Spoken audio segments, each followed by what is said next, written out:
Hello students, आज इस lecture में हम करेंगे डिवीजन ऑफ पॉलिनोमियल्स।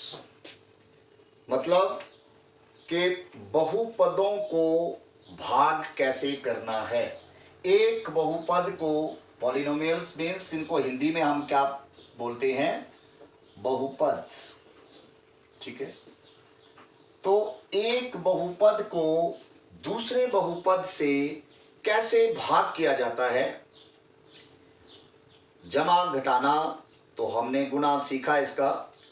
अब इसमें हम सीखेंगे कि एक बहुपद को, जैसे ये हमारा एक बहुपद जिसको मैंने px से डिनोट किया हुआ है। px जो बहुपद पॉलिनोमियल है हमारा, वो x² प्लस x प्लस 1 है, और gx जो है वो x प्लस 1 है। हमने एक बहुपद को दूसरे बहुपद से भाग कैसे करना है, ये आज हम इस लेक्चर में सीखेंगे। तो सबसे पहले तो आपने ये याद रखना है कि जैसे मैं अब px को gx से भाग दे रहा हूं, तो इस बात का आपको ध्यान रखना है कि जो डिग्री ऑफ दिस पॉलिनोमियल, इसकी जो डिग्री होनी चाहिए px की, that should be greater than the degree of gx। मतलब gx की डिग्री जो है वो कम होगी या इसके बराबर होगी, तब हम इसको डिवाइड कर सकते हैं। अगर ये जिसको हम डिवाइड कर रहे हैं उसकी डिग्री लेस है इससे, तब हम उसको डिवाइड नहीं कर पाएंगे। ठीक है, जो हमारा डिवीजन रूल है, लॉन्ग डिवीजन मेथड है, इसमें हम उसको डिवाइड नहीं कर पाएंगे। तो हम इस प्रोसेस को आगे बढ़ाते हैं कि px को हम qx से कैसे डिवीजन करेंगे, इसको हम सीखते हैं। px हमारे पास दिया गया है x² प्लस x प्लस 1, और इसको आपने डिवाइड करना है किससे, जो आपका डिवाइजर दिया गया है वो है x प्लस 1। ठीक है, मैंने आपको क्या बताया कि जो डिविडेंड में पॉलिनोमियल है अब हमारे पास, मतलब डिविडेंड मींस जिसको हमने डिवाइड करना है, जिसको भाग करना है, दैट इज डिविडेंड। जिससे डिवाइड किया जाता है वो होता है डिवाइजर। ठीक है, भाजक, जिसको हिंदी में भाजक बोलते हैं, ये भाज्य होता है हिंदी में। और जिससे हम गुणा करेंगे वो भागफल होता है, और नीचे इस प्रोसेस का जो हमारे पास शेषफल बचेगा, रिमाइंडर, ठीक है, उसको रिमाइंडर इंग्लिश में या हिंदी में शेषफल बोलते हैं।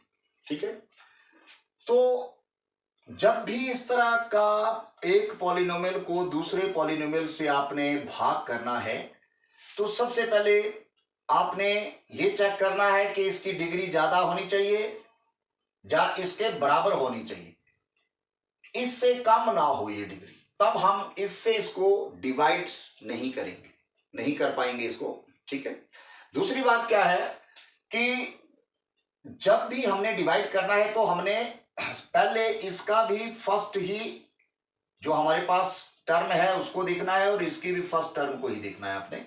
बाकी अभी तक हमने और कुछ इसमें ध्यान नहीं देना। हमने ये देखना है अब कि ये जो x है, x को किस से भाग किया जाए, सॉरी गुणा किया जाए कि हमारा x² आ जाए। x को किस से गुणा किया जाए, किस से मल्टीप्लाई करें हम, वो मल्टीप्लाई, इसको जो जिससे मल्टीप्लाई करना है वो हमने यहां पर लिखनी है टर्म। x को किस से मल्टीप्लाई करें, तो आपने एक्सपोनेंशियल रूल किए, ये घातांकीय नियम, कि x को मैं x से ही मल्टीप्लाई करूंगा तो हमारा बेस सेम है तो पावर ऐड हो जाएगी। इसकी पावर 1 है, इसकी पावर भी 1 है, तो x की पावर क्या आ जाएगी, 2 आ जाएगी x की पावर। तो ये हमारे पास क्या हो जाएगा, x को जब x से हमने मल्टीप्लाई किया तो हमारे पास आ गया x²। मतलब मेन मोटिव क्या है हमारा कि हमने इसको ऐसे नंबर से, ऐसी संख्या से, ऐसे जो टर्म हमारी, ऐसा पद है उससे मल्टीप्लाई करना है कि हमारा ये x² आना ही चाहिए। ये तो x² है, 2x² है, 3x² है, जो भी है, वो हमारी टर्म आनी चाहिए। ठीक है, इसके इक्वल हमने टर्म लेके आनी है। इसको जिससे भी मल्टीप्लाई करें हम, x को x से मल्टीप्लाई करेंगे तो x स्क्वायर आ गया हमारा। लेकिन अब क्या करना कि इस x से इसके आगे जितनी टर्में होंगी, ठीक है, ये तो एक ही टर्म है हमारी +1 है, अगर और भी एक दो टर्में होती तो हमने x से उनको मल्टीप्लाई कर देना है और आगे लाइक टर्म्स के नीचे लिखते जाना है। ठीक है, अब x को हम 1 से गुणा करेंगे तो x को जब 1 से गुणा किया, दोनों प्लस किए हैं, प्लस प्लस प्लस ही होगा, और 1 को जब x से करेंगे तो 1x ही होगा, मतलब x ही होगा। 1 लिखने की जरूरत नहीं होती है, ये अंडरस्टूड है कि इसका कोफिशिएंट 1 ही है।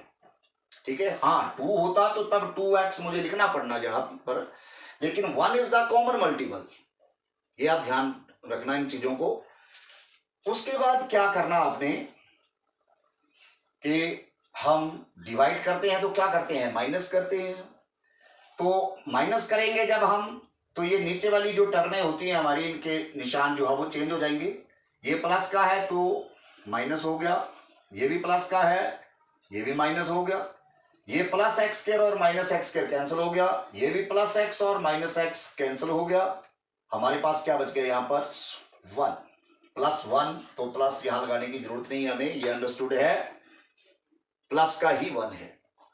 अब हमने फिर वैसे ही प्रोसेस को फॉलो करना है, इसकी फर्स्ट टर्म और इसकी फर्स्ट टर्म को देखना है। तो इसमें तो है ही एक ही टर्म है यहां पर, और ये टर्म 1 है, ये टर्म x है, मतलब अब हम इस 1 को x से डिवाइड नहीं कर पाएंगे, because these are not like terms.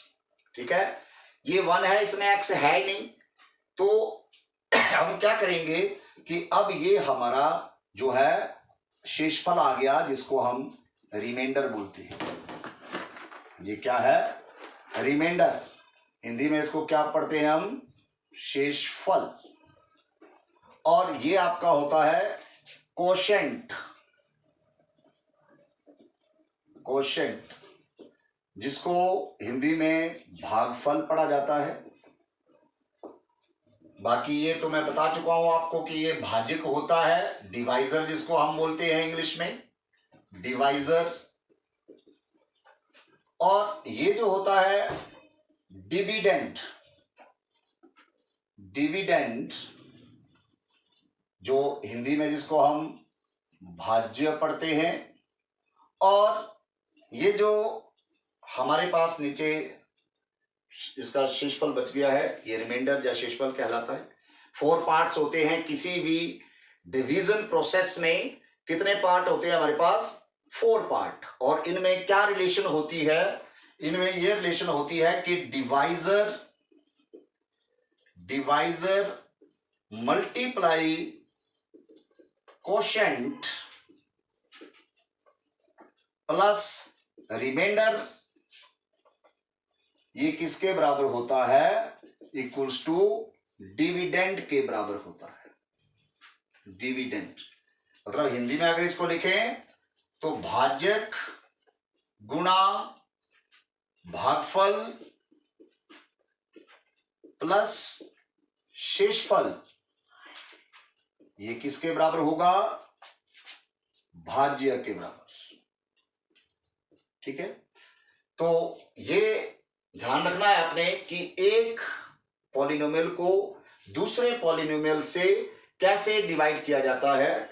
तो इस तरह से हम इनको डिवाइड करते हैं। एक क्वेश्चन हम और करेंगे यहां पर, अगर आपके पास आ जाता है, सपोज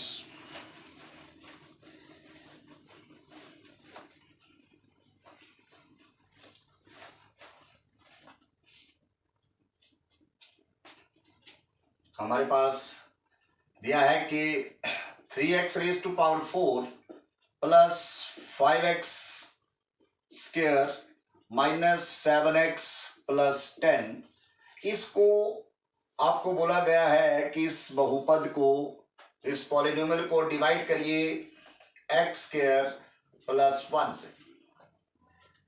तो मैंने आपको क्या बताया, डिवीजन रूल। आपने सबसे पहले क्या ध्यान में रखना है कि जो इसकी डिग्री है वो इसके बराबर होनी चाहिए या इससे ज्यादा होनी चाहिए, इससे कम नहीं होनी चाहिए। Degree means highest power of the variable in the polynomial. ठीक है, इस पॉलिनोमियल में एक्स पॉलिनोमियल ये पॉलिनोमियल एक्स वेरिएबल में है और एक्स की हाईएस्ट पावर इसमें 4 है। पावर तो एक्स की पावर 2 भी है, एक्स की पावर 1 भी है, लेकिन जो एक्स की हाईएस्ट पावर होगी that will be the degree of this polynomial. ठीक है, उसको डिग्री बोलते हैं। और सेम इसमें भी वैसे ही है। तो सबसे पहले आपने ये ध्यान रखना है कि इसकी डिग्री जो है इसके बराबर होगी तब भी ये डिवाइड हो जाएगा, जहां इससे ज्यादा होनी चाहिए। तो इसमें इससे ज्यादा ही है, भाजक से ज्यादा है डिग्री। तो मैंने क्या बताया आपको कि क्या करना है आपने, सबसे पहले इसकी फर्स्ट टर्म और इसकी भी फर्स्ट टर्म इनको सामने रखना है। आपने ये देखना है अब कि ये जो एक्स स्क्वायर है इसको किसके साथ गुणा किया जाए कि 3x की शक्ति 4 आ जाएगी। ठीक है, 3x रेज टू पावर 4 आ जाएगा हमारे पास। तो सबसे पहले तो हम वेरिएबल 3 की बात करते हैं, तो यहां पर 1 है तो यहां 3 है, तो यहां पर हमें 3 लेना ही पड़ेगा, क्योंकि 3 को जब 1 से करेंगे तो 3 1 जा 3 तभी आएगा हमारे पास। ठीक है, अब एक्स स्क्वायर को किसके साथ करें कि एक्स की पावर 4 आ जाए, तो वो आप ये एक्सपोनेंट्स रूल कर चुके हैं कि मल्टीप्लाई में बेसिस अगर सेम होते हैं तो पावर क्या हो जाती है, ऐड हो जाती है। तो वही है, इसमें x की पावर 2 है, इसमें भी x की पावर 2 है, तो हमारे पास क्या हो जाएगा x की पावर 4। मतलब कहने का कि आपने ये रूल ध्यान में रखना है और फटाफट आपको पता है कि ये x की पावर 2 है तो हमें x की पावर 2 से ही गुणा करना पड़ेगा तभी x की पावर 4 आएगा। ठीक है, अगर मैं x से इसको गुणा करूं तो वो तो x की शक्ति 3 आएगा, क्योंकि उसकी शक्ति 1 होगी और इसकी 2 है। तो इन चीजों का आपने ध्यान रखना है। फिर उसके बाद मैंने क्या बताया कि अब इसको इसके भाजक के आगे जितनी भी टर्में दी गई होंगी उनसे गुणा कर देना है। तो आगे प्लस 1 है इसके, तो 3x स्क्वायर को हम प्लस 1 से गुणा करेंगे तो प्लस प्लस प्लस ही होता है, और 3x स्क्वायर को हमने 1 से गुणा किया तो 3x स्क्वायर आ गया। उसके बाद हम क्या करते हैं, इनको घटाते हैं, माइनस करते हैं। जब माइनस करेंगे तो हमारे पास ये प्लस का साइन है, माइनस में हो जाएगा, ये भी प्लस का साइन है, माइनस में हो जाएगा। ये तो आपकी सेम टर्म एक प्लस की और एक माइनस की बन गई, कैंसिल होगी। यहां पर ये प्लस 5x स्क्वायर है और अब इसका साइन चेंज हो चुका है, माइनस बन चुका है। अब इस प्लस का कोई काम नहीं है, यहां पर इस टर्म का साइन जो है वो माइनस हो चुका है। तो plus 5x square minus 3x square कितना हो जाएगा, 2x स्क्वायर। लाइक टर्म में है ना, ये प्लस माइनस हो जाती है। और प्लस माइनस होता क्या है, उनके कोएफिशिएंट्स आपस में प्लस माइनस होते हैं। ठीक है, ये टर्म एज इट इज एक x स्क्वायर लिख देते हैं। फिर आगे हमारे पास क्या है, -7x प्लस 10, इस पूरी टर्म को आगे लिख देना है आपने। फिर वही प्रोसेस कि ये इसकी फर्स्ट टर्म और इसकी फर्स्ट टर्म ये देखनी है अब हमने कि इसको किसके साथ मल्टीप्लाई किया जाए, एक्स स्क्वायर को, कि हमारे पास 2x स्क्वायर आ जाए। तो ये भी प्लस का है और ये भी प्लस का है, तो मींस हमें यहां पर भी प्लस ही लेना पड़ेगा, क्योंकि प्लस को प्लस से गुणा करेंगे तभी प्लस आएगा। अगर मैं यहां माइनस ले लेता हूं तो प्लस माइनस माइनस हो जाएगा, तो वो हमारी सेम टर्म नहीं आएगी। तो फिर एक्स स्क्वायर को हम प्लस किससे गुणा करेंगे, ओनली 2 से, क्योंकि एक्स स्क्वायर तो ऑलरेडी है हमारे पास, यहां पर हमें एक्स की जरूरत नहीं है। तो 2 को हमने एक्स स्क्वायर से मल्टीप्लाई किया, हमारे पास कितना आ गया, 2x स्क्वायर। फिर प्लस 2 को मैंने बताया कि इसके बाद क्या करना होता है कि इसके आगे जितनी टर्में हैं उनसे सभी से गुणा करना होता है इसको। तो प्लस 2 से प्लस 1 को करेंगे तो हमारे पास प्लस 2 आएगा। अब प्लस 2 आएगा तो ये तो x वाली टर्म है, इसके नीचे तो हम लिख नहीं सकते हैं, तो इसके नीचे हम इसको लिख देंगे +2, क्योंकि लाइक टर्मों के नीचे ही हम लिखेंगे। अगर यहां पर वो टर्म नहीं आ रही है तो हम उसको लास्ट में लिख देते हैं, फिर नेक्स्ट स्टेप में वो टर्म पहले आ जाती है। ठीक है, तो जब हम इनको माइनस करेंगे तो ये प्लस का है माइनस हो गया, ये प्लस का है माइनस हो जाएगा। ये तो हमारी टर्म कैंसिल होगी पहली। हमारा मेन मोटिव ही ये होता है कि हमने फर्स्ट टर्म को कैंसिल आउट करना है यहां से, ठीक है। मतलब हमने सबसे पहले 2x² है तो यहां पर पहले 2x² ही बनाना है, प्लस का ही बनाना है, सेम टर्म बनानी है। फिर जब माइनस करेंगे तो अपोजिट साइन हो जाएंगे वो, ठीक है। ये -7x एज इट इज लिखेंगे हम, और यहां 10 - 2 कितना हो जाएगा 8। ये हमने माइनस कर लिया। आगे हमारे पास कोई टर्म नहीं है अब। और मैंने आपको बताया कि अब हम इसको, इसकी पहली टर्म और इसकी पहली टर्म को सेम प्रोसेस, वही बार बार वही प्रोसेस आता है हमारा कि हम पहले फर्स्ट टर्म को देखते हैं भाज्यक की भी और भाज्य की भी। जो डिवाइजर में फर्स्ट टर्म है और जो डिविडेंड में फर्स्ट टर्म है, पहले हम उसको उनको ऑब्जर्व करेंगे, देखेंगे। अब इसको हम देखें -7x है और ये x² है, मतलब इसकी डिग्री अब कम है और इसकी डिग्री ज्यादा है। तो अब हम इसको डिवाइड नहीं कर सकते इससे, तो ये जो है हमारा यहां पर क्या बन जाएगा, ये शेषफल बच गया, जो रिमाइंडर जिसको हम बोलते हैं, और ये हमारा आ गया भागफल, ठीक है, जिसको कोशेंट बोला जाता है। तो ये हमारी दो चीजें आ गई डिवाइड करके। तो इस तरह से हम एक बहुपद को दूसरे बहुपद से भाग करते हैं, ठीक है। कुछ और क्वेश्चन भी हम इसके नेक्स्ट वीडियो में स्टडी करेंगे। तो मुझे आशा है कि आप ये समझ गए होंगे अच्छी तरह से। अगर आपको ये वीडियो पसंद आई हो तो आपने इसको लाइक भी करना है, शेयर भी करना है, और अगर चैनल पर नए हो तो सब्सक्राइब भी करना है। Thank you.